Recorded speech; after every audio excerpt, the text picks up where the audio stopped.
नागा की वारोसिन पुरकपदा स्टेट सरकार तानरमदना ethnic line दा वारोसिन पुरकप यारोय बीजेपी की ओइनदी प्राइम मिनिस्टर ना कयारक हन्ना स्टेट असिगे अपुनबगी सक्तम कायहलोय हाइना फोंदोकपा लैख्रे हाइना बीजेपी मणिपुर प्रदेश की वांगांगलोय CH बिजोयना फोंदोक्रे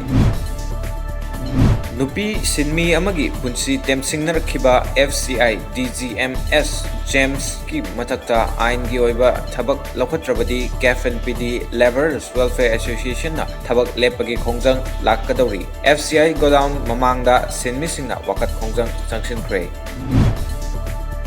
नागा पिस्टॉक की वारोसिन लाकपदा मणिपुर की सक्तमदा सोकप यारोय हाइना माहिरोय सिंगी खोंजंग पुलिस न थुगाइख्रे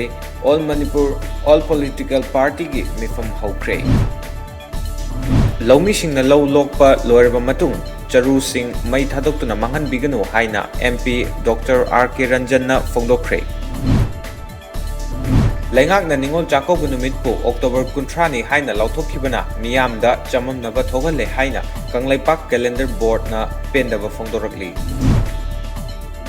नुपीदा चथबा क्राइम अमदी सेक्सुअल हरासमेंट सिंग थेंगननबगी दमक अखन्नबा सेल अमा मणिपुर यूनिवर्सिटी दा थंबियु हाइबा दाबीगा लोइनना मणिपुर यूनिवर्सिटी की स्कूल ऑफ ह्यूमैनिटीज ब्लॉक तगी एडमिनिस्ट्रेटिव ब्लॉक फाउबा माहिरोय सिंगी ओइबा खोंचत अमा चतख्रे माओ Imphal market coordination committee Nambol अपुनबल नुपी लुप अमदी development and protection united voluntary organisation Nambol न पुन्ना खुचमनदुना नोंगमगी ओइबा माओ कोइथेल नसी नंबोल सिटी पार्किंग दा हौदोख्रे ट्रेड अमदी कनेक्टिविटी की मतंगदा नुमित निनी चुपना चथगदबा इंडिया अमदी बांग्लादेश की स्टेक होल्डर सिंगी ओइबा मिफम अमा ngasi गुवाहाटी दा हौदोख्रे